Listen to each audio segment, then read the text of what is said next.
हूँ दीपाली राणा, आप देख रहे हैं योर मनी। पर्सनल फाइनेंस से जुड़ा हमारा स्पेशल शो जो रोज हम आपके लेकर आते हैं ताकि आपकी मदद कर सके बेहतर फाइनेंशियल प्लानिंग करने में। अगर आपके पास कोई भी सवाल है फाइनेंशियल प्लानिंग से जुड़ा हुआ, अपने गोल से जुड़ा हुआ, पोर्टफोलियो से जुड़ा हुआ, आप हमारे एक्सपर्ट्स के एडवाइस लेना चाहते हैं तो अपने क्वेश्चन हमें लिख दीजिए। नोट कर लीजिए तरीका इस शो में पार्टिसिपेट करने का। तरीका बेहद आसान है। 7045220000 हमारा व्हाट्सएप नंबर है। इसके अलावा आप अपने क्वेश्चन हमें ईमेल भी कर सकते हैं yourmoney@nw18.com पर। साथ ही फेसबुक ट्विटर पर जाकर अपने सवाल आपको पोस्ट कर सकते हैं #AskAwaz योर मनी लिखकर। तो यह तरीका इस शो में पार्टिसिपेट करने का। ये शो आप लाइव देख भी सकते हैं सोशल मीडिया प्लेटफॉर्म्स के थ्रू। सीनवी की आवाज के हैंडल पर जाइए फेसबुक ट्विटर पर और अपने इस शो को देख भी सकते हैं। आज हमारे साथ हैं एक्सिस सिक्योरिटीज के ऑनलाइन बिजनेस के हेड समीर शाह। समीर नमस्कार, स्वागत है आपका। और क्वेरीज में उससे पहले बात करेंगे जो आमतौर पे हम एसआईपी में 7531 के रूल की बात करते हैं। तो जो ये नियम है, ये जो रूल हैं, ये क्या है एसआईपी इन्वेस्टमेंट में, इनकी रेलेवेंस क्या है, इनको फॉलो करने से क्या फायदा रहेगा, बताइए। दीपाली जी, पहले तो आपका धन्यवाद करूंगा, आपने मुझे आपके शो पे फिर से आमंत्रित किया। जब हम निवेश की बात करते हैं तो जनरली इसके साथ डिसिप्लिन, पेशेंस और सही रणनीति का होना बहुत इम्पोर्टेंट है।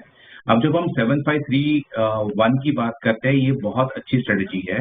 ये स्ट्रेटेजी से लॉन्ग टर्म गोल हासिल करने में बहुत अच्छी मदद मिलती है, बल्कि उसके साथ आपका आपके जोखिम को भी वो बहुत अच्छी तरह संतुलित करती है। ये one of the most effective strategy में काउंट करते हैं हम। अब हम 7 की बात करते हैं तो 7 का मतलब होता है इन्वेस्टर को मिनिमम 7 साल या उससे ज्यादा अवधि के लिए निवेश करना रहता है।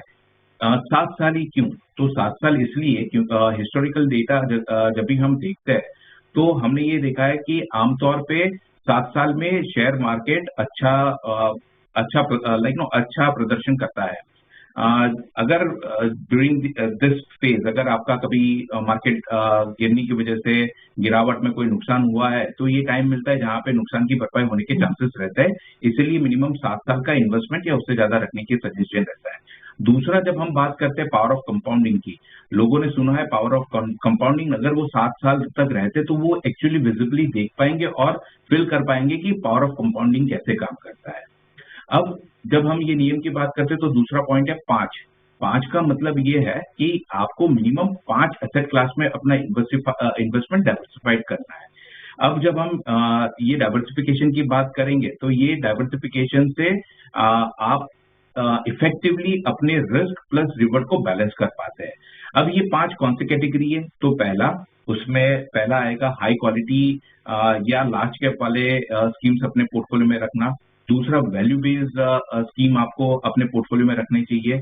तीसरा, ग्रोथ बेस्ड जो स्कीम का अडॉप्शन है वो वाले स्कीम्स होने चाहिए। चौथा, मिड कैप और स्मॉल कैप का स्कीम का भी होना जरूरी है आपके पोर्टफोलियो में। और 5वां है जियोग्राफिकल डाइवर्सिफिकेशन के लिए आपके पोर्टफोलियो में इंटरनेशनल यानी ग्लोबल स्टॉक्स में जो इन्वेस्टमेंट करते हैं वो स्कीम का भी रहना बहुत जरूरी है। अब हम तीसरे नियम की बात करते हैं जहां पे है तीन जो चैलेंजेस जो रिटेल इन्वेस्टर फेस करते हैं। ये रूल का तीसरा पॉइंट उसके लिए निवेशक को पहले से तैयार करता है। पहला है जब आप इन्वेस्टमेंट करते हो, पहला फेज है डिसअपॉइंटिंग फेज। यहाँ पे क्या होता है, जब भी कोई निवेशक अपना स्टार्ट करता है तो ऑब्वियसली हाई रिटर्न की उम्मीद से वो म्यूचुअल फंड में इन्वेस्टमेंट करता है।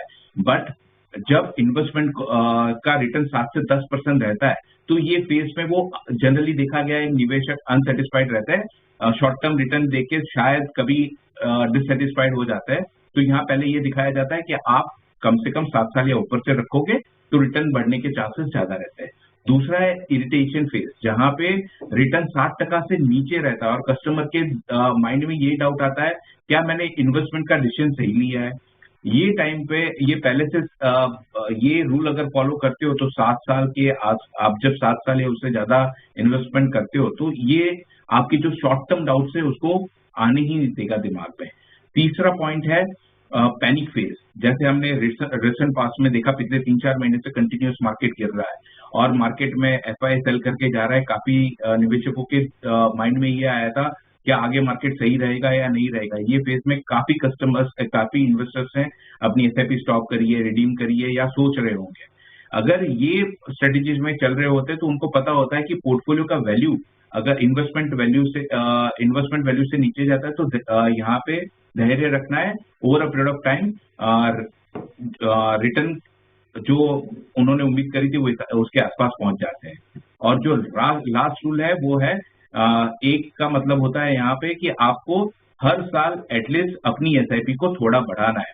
जब आप एसआईपी को थोड़ा थोड़ा बढ़ाते हो तो उसका इम्पैक्ट अपने पोर्टफोलियो पे ज्यादा आता है। फॉर एग्जाम्पल, अगर आप एक एसआईपी 10,000 रुपए की कर रहे हो और हर साल 10% से बढ़ा रहे हो तो 20 साल में अगर आपका 10,000 रुपया इन्वेस्टमेंट किया हुआ है तो करीबन 1 करोड़ के आसपास का फंड इकट्ठा होता है। बट अगर ये स्ट्रेटेजी के साथ आप अगर हर साल 10% से उसको बढ़ाते हो तो ये पोर्टफोलियो ऑलमोस्ट डबल हो जाता है, करीबन 2 करोड़ के आसपास का आपका पोर्टफोलियो बन जाता है। तो ये है 7, 5, 3, 2, 1 रूल। ओके, चलिए, तो ये आपको जानकारी दी गई है कि ये रूल्स क्या होते हैं, इनकी रेलेवेंस क्या होती है। अकॉर्डिंगली अगर आप इनको फॉलो करेंगे इस एडवाइस को तो आपको फायदा होगा। चलिए, सवाल जवाब के सिलसिले को शुरू करते हैं और नितिन पहले कॉलर हमारे साथ मौजूद हैं महाराष्ट्र से। नितिन नमस्कार, बताइए क्या सवाल है आपका। मैडम, मैंने आपके साथ पोर्टफोलियो शेयर किया है जिसमें मेरा टारगेट है 2038 तक 5 करोड़ का फंड जमाना है। ओके, और आपकी जो एग्जिस्टिंग एसआईपी जो आप कर रहे हैं इसके भी वैल्यू कितनी है एग्जिस्टिंग? करंटली जो एसआईपीज है, जो मंथली एसआईपी, उसका करंट वैल्यूएशन है 18,87,000 और जो लमसम है उसका 11,68,000। ओके, तो दो पोर्टफोलियो है आपके पास, एक लमसम पोर्टफोलियो है और एक एसआईपी पोर्टफोलियो है। लमसम पोर्टफोलियो की वैल्यू जैसे इन्होंने बताया ऑलमोस्ट 11.5 लाख है और एसआईपी पोर्टफोलियो की वैल्यू 19 लाख के आसपास की है और 10,500 की इनके मंथ से एसआईपी चल रही है। क्विकली मैं इनके फंड्स बता दूं जो इनके पास पोर्टफोलियो में फिलहाल है। Sundaram multi cap, ICICI pru multi cap, Axis flexi cap, Aditya Birla frontline equity, HDFC balance, HDFC flexi cap funds इनके पास है। 1000 से लेकर 2,500 की इनकी मंथली एसआईपी है। लमसम इन्वेस्टमेंट है, 1.5 लाख रुपए डाला हुआ है एचडीएफसी मिड कैप में, एचडीएफसी हाइब्रिड में 1 लाख और 94,000 डाले हुए हैं एक्सिस मल्टी कैप में। बताइए क्या सजेशन के पोर्टफोलियो को लेकर। तो पहला सजेशन ये रहेगा, जो उनका पहला क्वेश्चन था कि उनको 5 करोड़ चाहिए बाय 2038। नितिन जी, आपने जो अपना इन्वेस्टमेंट जो किया है आज की डेट में, जो एसआईपी चल रही है प्लस आपका जो पोर्टफोलियो है, अगर ये 12% से एवरेज ग्रोथ लेता है तो बाय 2038 आप 2 करोड़ 75 लाख रुपए के करीब का कॉर्पस इकट्ठा कर पाएंगे। जबकि आपका टारगेट 5 करोड़ का है तो यहाँ पे 2 सुझाव रहेंगे 5 करोड़ का आपका लक्ष्य हासिल करने के लिए। पहला है, अगर आप एसआईपी इमीडिएटली जो कर रहे हो उसको बढ़ा के 50,000 तक ले जाते हो तो वो हेल्प करेगा। अगर आप इमीडिएटली 50,000 तक अपनी एसआईपी नहीं बढ़ा सकते हो तो आप दूसरा सजेशन ये रहेगा कि आप इमीडिएट अपनी एसआईपी का अमाउंट बढ़ा के 30,000 ले जाए और हर साल उसको 15% से स्टेप अप करेंगे तो आप अपना जो लक्ष्य रखा है 5 करोड़ का आप हासिल कर पाएंगे। जब हम आपके पोर्टफोलियो की बात करते हैं तो नितिन जी, ये एक फैटल एरर ये रहती है कि आपने बहुत सारे स्कीम्स में इन्वेस्ट किया है। जनरली आमतौर पे हम सजेस्ट ये करते हैं कि इन्वेस्टर के पोर्टफोलियो में 7 से ज्यादा स्कीम नहीं होनी चाहिए। सो उसको ध्यान में रखते हुए हमने थोड़े सुझाव हमारी तरफ से सजेस्ट करे। आप इम्प्लीमेंट करेंगे तो पोर्टफोलियो काफी बैलेंस हो जाएगा। पहला सुझाव रहेगा, आप सुंदरम मल्टी कैप और आईसीआईसीआई प्रूडेंशियल मल्टी कैप को आप एक्सिस के मल्टी कैप के साथ मर्ज कर दे। 3 मल्टी कैप फंड रखने की आवश्यकता नहीं है। दूसरा है, एक्सिस का फ्लेक्सी कैप है वो एचडीएफसी के फ्लेक्सी कैप के साथ मर्ज कर दे। एक ही फ्लेक्सी कैप काफी है, 2 फ्लेक्सी कैप फंड रखने की जरूरत नहीं है। तीसरा, एचडीएफसी का मिड कैप जो अपॉर्चुनिटी फंड है आपके पोर्टफोलियो में, उसको एक नया फंड है Motilal Oswal mid cap fund के साथ रिप्लेस कर दे।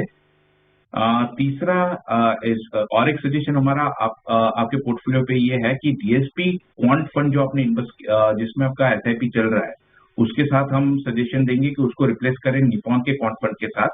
और यूटीआई वैल्यू फंड है वो आप रिप्लेस करें ICICI prudential value discovery fund के साथ। सो ये है ओवरऑल हमारी तरफ से आपको सुझाव। ओके, चलिए, तो ये सजेशन नितिन जी आपको दिया गया है। अगले कॉलर से बात करते हैं। मोहित है हमारे साथ शिमला से। मोहित नमस्कार, बताइए क्या सवाल है आपका? नमस्कार मैम। मैम मेरा अभी पोर्टफोलियो मैंने शेड्यूल्ड किया है अभी जनवरी के लिए। हेलो, अभी शेड्यूल्ड किया है अभी जनवरी के लिए, तो इसमें मैंने 4 फंड सेलेक्ट किए। तो इसमें मैं अपना ये तो शेयर मैंने आपके साथ किया ही है। तो उसमें मैम मेरा सवाल था कि ये फंड सही है या मुझे मतलब इसमें कोई चेंजेस करने की जरूरत है? ठीक है, पूछ लेते हैं क्या सजेशन रहेगा। 4 फंड्स हैं, Motilal Oswal mid cap, Motilal Oswal large and mid cap, Tata small cap, Tata digital, 3000 each. चारों फंड्स में प्लान करने की सोच रहे हैं। 12,000 की SIP जनवरी से स्टार्ट करने का सोच रहे हैं। 10 इयर्स में 5 करोड़ का टारगेट ये लेकर चल रहे हैं। तो क्वेश्चन इंपॉर्टेंट है क्योंकि ये पोर्टफोलियो क्रिएशन से पहले पूछ रहे हैं कि क्या इस पोर्टफोलियो को बना लें या फिर कुछ चेंजेस करें, प्लस 10 इयर्स के पर्सपेक्टिव से कितना एक्यूमुलेशन ये कर पाएंगे या 5 करोड़ को हासिल करने के लिए कितना और इनको इकट्ठा करना पड़ेगा, बताइए। तो मोहित जी, आपने 5 करोड़ का जो अपने लिए लक्ष्य रखा है वो थोड़ा अग्रेसिव है। उसको लेके आपको हमारे एंड से सुझाव कर रहे हैं। पहला, अगर आप अभी आपने जो 12,000 रुपए की SIP अगर आप स्टार्ट करते हो अगले 10 साल के लिए, तो करीबन 1 करोड़ 20 लाख रुपए तक का फंड आपका इकट्ठा हो जाएगा। कंसिडरिंग आपने लिखा है कि आप अपना प्लॉट सेल करके उसको भी म्यूचुअल फंड में लाते हो। अगर हम ये दोनों चीज कंसिडर करते हैं तब जाके 1 करोड़ 20 लाख अगले 10 साल में कवर होगा। अगर आपको अपना 5 करोड़ का लक्ष्य हासिल करना है तो आपको अपना SIP का अमाउंट बढ़ा के हर महीने 1,75,000 तक ले जाना पड़ेगा, तब जाके आप अपना लक्ष्य हासिल कर पाओगे। अब जब हम आपके पोर्टफोलियो की बात करते हैं तो स्कीम सिलेक्शन जैसे मोतीलाल ओसवाल आपने 2 ही AMC सिलेक्ट करी, एक मोतीलाल ओसवाल और दूसरा टाटा। सो अगर हम इन्वेस्टमेंट पर्सपेक्टिव से देखने जाए तो 50-50% इन्वेस्टमेंट हो रहा है 2 AMC में। ये एक कॉन्सेंट्रेशन रिस्क बढ़ाता है। तो यहाँ पे हमारा सुझाव ये रहेगा, keeping that thing in mind, Motilal Oswal की दोनों स्कीम बहुत अच्छा परफॉर्म कर रही है, बट 4 स्कीम में से 2 स्कीम रखना ये कॉन्सेंट्रेशन रिस्क बढ़ाता है। आइडली हम 20% से ज्यादा 20 या 25% से ज्यादा आपका इन्वेस्टमेंट नहीं होना चाहिए कोई भी AMC में। तो एक सजेशन ये रहेगा कि Motilal Oswal large and mid cap को आप HDFC large and mid cap के साथ आप रिप्लेस करें। वो दूसरा, टाटा स्मॉल कैप जो आपने सिलेक्ट किया उसको बंधन स्मॉल कैप के साथ रिप्लेस करें, और टाटा डिजिटल फंड जो थीमेटिक फंड है उसकी जगह आप पराग पारिक फ्लेक्सी कैप अपने पोर्टफोलियो में लाए। ये करने से आपका पोर्टफोलियो काफी बैलेंस हो जाएगा। इससे आपका रिस्क प्लस रिवर्ट अच्छा हो जाएगा। ठीक है, चलिए, तो आपको बताया गया है कैसे पोर्टफोलियो आपको बनाना है। ध्यान रखें आप, एक तो आपका गोल बहुत अग्रेसिव है, या तो समय सीमा बढ़ाएं या राशि बढ़ाएं। 12,000 की SIP से आप शुरू कर रहे हैं, आपको 1.25 लाख की SIP करनी पड़ेगी अपने गोल को हासिल करने के लिए। और अगर आप 12,000 की SIP करते हैं तो 1.25 करोड़ की राशि इकट्ठा कर लेंगे आप 10 सालों में। साथ ही आपको चेंजेस बताए गए हैं। एक ही AMC में निवेश नहीं करना चाहिए, कैटेगरी के साथ साथ फंड हाउस डाइवर्सिफिकेशन भी बहुत इंपॉर्टेंट है। Motilal Oswal large and mid cap की जगह आप HDFC large and mid cap रखें, टाटा स्मॉल कैप को आप बंधन स्मॉल कैप से स्विच करें और टाटा डिजिटल में निवेश न करके पराग पारिक फ्लेक्सी कैप रखें। तो 2 फंड्स आपकी चॉइस की तरफ से रहेंगे, 2 फंड्स आपको सजेस्ट किए हैं समीर ने। अकॉर्डिंगली आप स्ट्रैटेजी बना सकते हैं। बात करते हैं अगले कॉलर से। गणेश चंद्र देहरादून से हमारे साथ कनेक्टेड है। गणेश जी नमस्कार, बताइए क्या सवाल है आपका? नमस्कार मैम, मैं देहरादून से गणेश चंद्रा बोल रहा हूँ। मैम मेरी 27,000 की SIP चल रही है अभी, तो ये 1.5 साल मेरे को स्टार्ट किए हुए हो गया। तो मेरा 10 या 12 साल के लिए मैं इसको चालू रखना चाहता हूँ और 10% इसको स्टेप अप करना चाहता हूँ हर साल। तो इसमें मेरे को कोई चेंज करने की जरूरत है या इसमें? तो आप कितना समय हो चुका आपको इस एग्जिस्टिंग SIP को, और कितनी वैल्यू है आपके पोर्टफोलियो की अभी? मेरी 9 लाख रुपए वैल्यू मैम अभी, और 1.5 साल मेरे को स्टार्ट किए हुए हो गया। ओके, 1.5 इयर्स हुए हैं आपको, और 28,000 की SIP, 9 लाख की पोर्टफोलियो की वैल्यू, 10 साल में 1.5 करोड़ का लक्ष्य। फटाफट इनका पोर्टफोलियो में बता दूं तो Parag Parikh flexi cap Canara Robeco small cap, ICICI Pru blue chip, Motilal Oswal large mid cap, Nippon India small cap, Quant mid cap और एसबीआई कॉन्ट्रा सही में 4000 नीचे डाल रहे हैं। बताइए क्या सजेशन रहेगा? पहला गणेश जी को सजेशन ये रहेगा कि आप 28 अभी जो आपकी एसआईपी चल रही है प्लस जो अक्यूमुलेटेड कॉर्पस है, अगर ये आप 10 साल तक कंटिन्यू रखते हैं तो करीबन 95 लाख जितना 95 लाख रुपीज आपका इकट्ठा हो जाएगा। अगर आपको 1.5 करोड़ अगले 10 साल में चाहिए तो पहला सुझाव ये रहेगा आप अपनी एसआईपी इमीडिएट 41,000 तक कर ले। अगर ये आप अभी नहीं कर सकते तो जो आप स्टेप अप करना चाहते हो वो 15% से हर साल स्टेप अप करोगे तो भी आप अपने लक्ष्य को हासिल कर पाओगे। अब जब हम पोर्टफोलियो की बात करते हैं लमसम प्लस एसआईपी का, तो करीबन 16 स्कीम है गणेश जी आपके पोर्टफोलियो में।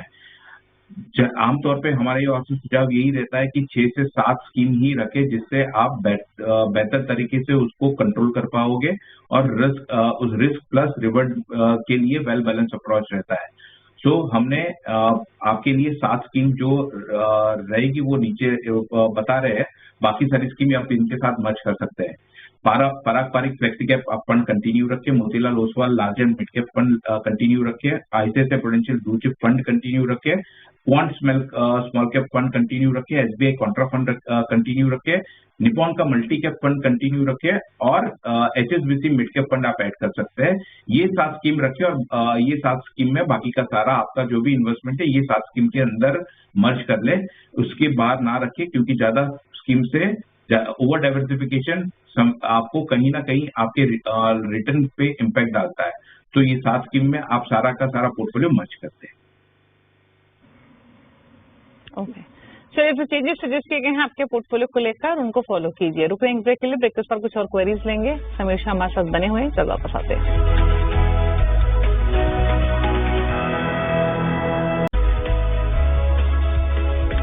आप देख रहे हैं योर मनी और आपकी तमाम क्वेरीज को आंसर करने के लिए समीर शाह हमारे साथ बने हुए हैं। बात करते हैं कुछ और क्वेरीज की और अगले कॉलर जयंती मथान उड़ीसा से हमारे साथ कनेक्टेड हैं। जयंती जी नमस्कार, बताइए क्या सवाल है आपका?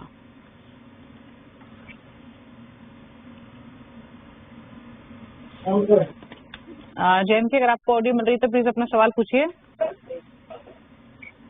गुड इवनिंग मैम, मैं ले रखा है मैम। Good evening.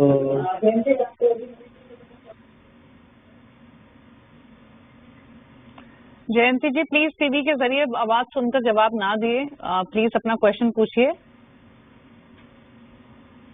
तो मैम मैं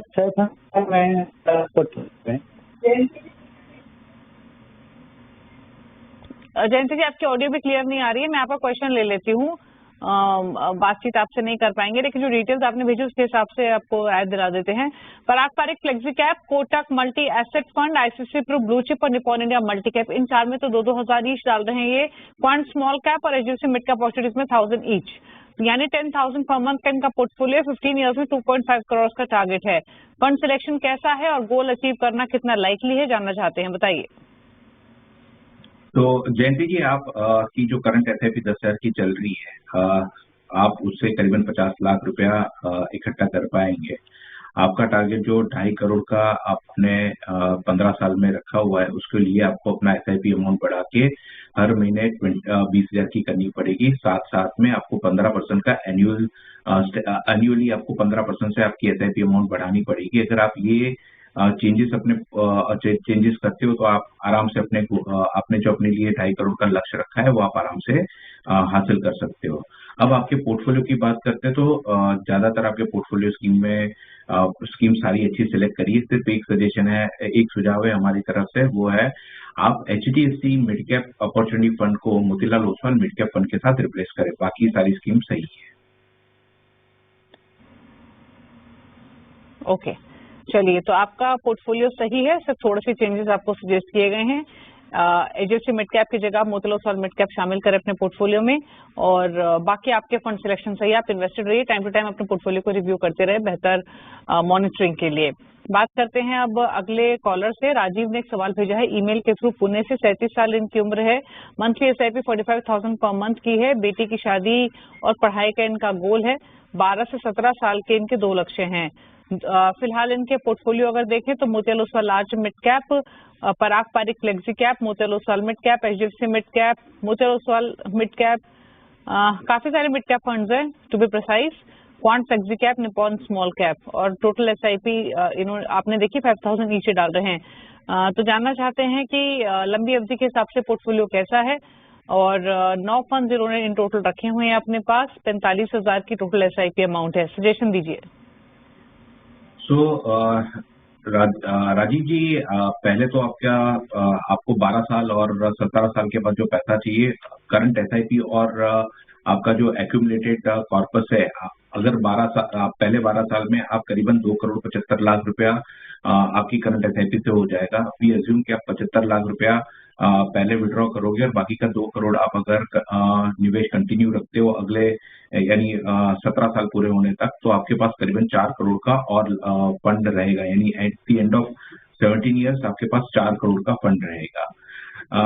एक चीज आप ऑब्जर्वेशन ये है कि अगेन आपके पोर्टफोलियो में 9 स्कीम है। आमतौर पे हमारा सजेशन यही रहता है 7 स्कीम से ज्यादा ना रखे, ओवर डाइवर्सिफिकेशन रिटर्न पे इम्पैक्ट डालता है। जैसे आपके पोर्टफोलियो में निपॉन स्मॉल कैप और क्वांट स्मॉल कैप है, हालांकि ओवरलैपिंग सिर्फ 6% है, बट अगर हम थोड़ा डिटेल में जाते हैं तो निपॉन स्मॉल कैप में 221 स्टॉक्स है और क्वांट में 75 स्टॉक्स है। अगर हम ओवरलैपिंग के एस्पेक्ट से देखें तो सिर्फ 17 स्टॉक ही ओवरलैप कर रहे हैं। इसका मतलब है आपका 10,000 रुपया करीबन 280 स्टॉक्स में इन्वेस्ट हो रहा है। ये बहुत ही ज्यादा डाइवर्सिफाइड होता है और ये डाइवर्सिफिकेशन कहीं ना कहीं आपके रिटर्न पे इम्पैक्ट डालता है। सो सजेशन ये रहेगा, इतने सारे जब भी आप कोई एक फंड कोई भी एक सेक्टर सिलेक्ट करते हैं, जैसे मिड कैप तो एक ही स्कीम सिलेक्ट करें, स्मॉल कैप में आपके 2 है तो 2 में से एक ही करें। फिलहाल आपके पोर्टफोलियो को लेके एक सुझाव ये है हमारी तरफ से, HDFC का जो मिड कैप है उसको आप मर्ज करें मोतीलाल ओसवाल मिड कैप के साथ, और स्मॉल कैप के लिए निपॉन और क्वांट में से कोई भी एक स्कीम ही रखे। हालांकि दोनों स्कीम अच्छा परफॉर्म कर रही है, बट सुझाव यही रहेगा कि एक मिड कैप और एक स्मॉल कैप रखिए। ओके, चलिए, तो आपके पोर्टफोलियो को लेकर चेंजेस सजेस्ट किए गए हैं। 12 साल में लगभग 3.25 लाख का कॉर्पस आपको मिल सकता है, और स्ट्रैटेजी आपको क्लियरली बताई गई है क्या स्ट्रैटेजी आपकी होनी चाहिए। 75 लाख आप निकाल सकते हैं, बाकी अकाउंट में रख सकते हैं। 17 साल बाद जो आपका टोटल एक्यूमुलेशन रहेगा वो 4 करोड़ के आसपास का रहेगा। चेंजेस आपको सजेस्ट किए गए हैं, लंबा बड़ा पोर्टफोलियो रखने की जरूरत नहीं, 6-7 फंड ही काफी हैं, तो उन चेंजेस को आप अप्लाई करें अपने पोर्टफोलियो में। चलिए पूछ लेते हैं टॉप 4 फंड्स समीर जी के, उन व्यूअर्स के लिए जो एक नया पोर्टफोलियो क्रिएट करना चाहते हैं लॉन्ग टर्म विजन के हिसाब से। बताइए समीर, आपकी चॉइसेस क्या हैं? तो ICICI प्रूडेंशियल ब्लू चिप, दूसरा है Motilal Oswal large cap and mid cap fund, तीसरा है निपॉन इंडिया का स्मॉल कैप फंड, और चौथा HDFC फ्लेक्स कैप फंड। सो ये 4 फंड हमारी तरफ से सुझाव है।